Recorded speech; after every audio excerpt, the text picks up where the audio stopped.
Bismillahirrahmanirrahim. Assalamualaikum warahmatullahi wabarakatuh. Alhamdulillah. Wassalatu wassalamu ala sayyidina wa habibina Rasulillah Sayyidina Muhammadin ibn Abdillah wa ala alihi wa ashabihi wa man tabi'ahudah. Allahumma salli ala sayyidina Muhammad wa ala ali sayyidina Muhammad. Pemirsa Ramadan Mubarak selaparang televisi rahimani wa rahimakumullah, hafidhakumullah. Semoga kita semua dalam keadaan sehat, dalam keadaan afiat, menjalankan puasa dengan gembira dan insya Allah mudah-mudahan diterima oleh Allah Subhanahu wa Ta'ala. Sahabat-sahabat sekalian, sahabat Ramadan Mubarak selaparang televisi rahimani wa rahimakumullah, hafidhakumullah. Sungguh kita sangat meyakini apapun yang diwajibkan oleh Allah Subhanahu wa Ta'ala, perintah apapun itu, maka hendaknya kita lakukan dengan sepenuh hati. Kenapa? Karena di dalam perintah itu Allah titip keberkahan, Allah titip hikmah yang sangat luar biasa. Ketika Allah melarang untuk melakukan satu larangan yang sangat luar biasa, maka Allah titip ada hikmah, ada manfaat yang kita dapatkan ketika menjauhkan larangan tersebut. Salah satu daripada perintah yang sangat dianjurkan, bahkan menjadi kewajiban untuk kita sebagai umat muslim, yaitu apa itu? Menjalankan perintah salat yang 5 waktu. Dalam Al-Quran Allah Subhanahu wa Ta'ala menjelaskan aqimus shalah wa atuz zakah. Dalam banyak ayat Allah menjelaskan sesungguhnya diperintahkan kepada kita, dirikanlah salat, tunaikanlah zakat. Bahkan baginda Rasul dalam satu riwayat menjelaskan, apa kata baginda Rasul sallallahu alaihi wasallam? As-salatu imaduddin, faman aqamaha faqad aqamad-din, wa man tarakaha faqad hadamad-din. Salat itu kata baginda Rasul sallallahu alaihi wasallam merupakan tiangnya agama.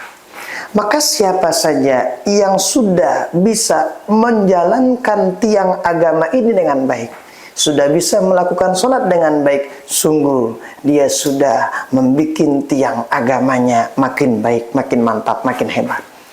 Tapi baginda Rasul juga menjelaskan, siapa saja yang meninggalkan sholat, sungguh dia merusak agamanya dari dalam. Maka ini sungguh sangat luar biasa sekali. Baginda Rasul seolah-olah menjadikan bahwa sholat ini adalah salah satu pondasi utama. Kalau pengen lihat diri kita baik atau tidak, maka lihat sholatnya kita. Kita ingin melihat diri kita, pengen berubah di masa mendatang ataupun tidak berubah di masa mendatang, lihatlah bagaimana kualitas daripada sholat kita. Maka para guru-guru kita menjelaskan, apa kata guru-guru kita? Sejelek-jeleknya orang, tapi kalau masih mengingat sholat, maka sungguh itu adalah orang baik. Kenapa? Karena masih ada jalan Allah untuk merubahnya menjadi orang baik, yaitu sholatnya. Tetapi sehebat-hebatnya orang, sekaya-kayanya orang, sekeren-kerennya orang, kalau sholat sudah ditinggalkan, maka tidak ada jalan kebaikan yang Allah berikan kepadanya. Padahal jalan kebaikan itu kata para ulama ka'adadi anfasil bashar. Jalan kebaikan menuju Allah Subhanahu wa Ta'ala tak ubahnya seperti nafas yang kita hirup setiap harinya. Artinya apa? Banyak jalan untuk kita melakukan kebaikan. Tapi ingat, sungguh sholat ini merupakan hal yang sangat luar biasa. Dalam suatu riwayat baginda Rasul tuh pernah ada seorang sahabat tuh. Apa katanya tuh? Seorang sahabat tuh dia pengen masuk Islam. Datang kepada baginda Rasul sallallahu alaihi wasallam. Baginda Nabi, saya pengen masuk Islam, tapi syaratnya satu wahai baginda Nabi. Apa itu? Izinkan saya untuk minum khamr, kata sahabat ini. Baginda Rasul mengatakan, oke, silakan. Kamu boleh masuk Islam, kamu boleh minum khamr, tapi satu, kamu harus jujur nanti ketika saya tanya. Oke, baginda Rasul, deal, oke. Besoknya ini sahabat minum khamr, ditanya sama baginda Nabi, gimana? Kamu udah minum khamr? Udah. Setiap hari minum khamr, setiap kali ditanya, dia ternyata jawabnya sudah, jawabnya sudah, jawabnya sudah. Kenapa? Karena emang udah janji dari sejak awal, pernah janji sama baginda Nabi, pengen jujur. Apapun yang dilakukan, dia harus jujur. Setelah itu lama-kelamaan ternyata Masya Allah Tabarakallah, ini sahabat berpikir, kenapa setiap kali saya ditanya oleh baginda Rasul, saya mengatakan sudah minum khamar, sesudah minum khamar. Lalu bagaimana? Masya Allah Tabarakallah. Ternyata setelah itu beliau itu mikir luar biasa. Kenapa? Ternyata cahaya wudunya sudah masuk dalam hatinya. Cahaya sholat yang dilakukan kesehariannya sudah masuk dalam hatinya.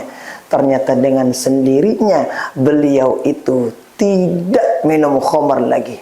Dia nggak dilarang oleh baginda Rasul, tetapi cahaya salat ini sungguh masuk ke dalam hatinya dan itu merubah kehidupannya pada saat itu juga.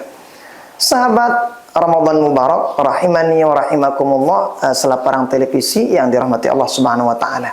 Sungguh ini memberitahukan kita bahwa salat itu adalah pondasi utama daripada perubahan kita. Maka lihatlah, baginda Rasul menjelaskan awwalu ma yuhasabu bihil 'abdu yaumil qiyamah as-shalah. Yang pertama kali yang Allah bakalan timbang di hari akhirat adalah salat kita. Kalau salat ini baik, yang lain juga ikut baik. Tapi naudzubillah, kalau salat ini jelek, yang lain juga ikut jelek. Bukankah dalam Al-Qur'an dijelaskan innas salata tanha 'anil fahsya'i wal munkar. Salat itu mencegah dari perbuatan keji dan perbuatan mungkar. Maka oleh karena itu sahabat-sahabat sekalian, sesibuk apapun jangan pernah meninggalkan salat. Sebanyak apapun perbuatan kita, memang itu adalah kewajiban untuk kita lakukan. Tapi lihatlah, talabul halal fariidah ba'dal fariidah, kata para ulama. Mencari harta yang halal adalah wajib, tapi setelah yang wajib-wajib. Maka sahabat-sahabat sekalian, mari kita menjaga sholat. Siapapun yang menjaga sholatnya, sungguh ada kebaikan di dalam dirinya. Yang dengan kebaikan itu akan membuat diri kita baik di hadapan Allah, baik di hadapan manusia. Sesibuk apapun, jangan pernah meninggalkan Allah. Siapa meninggalkan sholat, berarti meninggalkan Allah. Man faqadallah, faqad faqada kulla syai'. Yang meninggalkan Allah, sungguh tidak memiliki semuanya. Sahabat-sahabat Ramadan Mubarak, selaparang televisi, mudah-mudahan apa yang kami sampaikan bermanfaat untuk kita semua. Selamat berbuka puasa, mudah-mudahan puasa kita hari ini dan ibadah-ibadah yang lainnya diterima oleh Allah Subhanahu wa taala. Wassalamualaikum warahmatullahi wabarakatuh.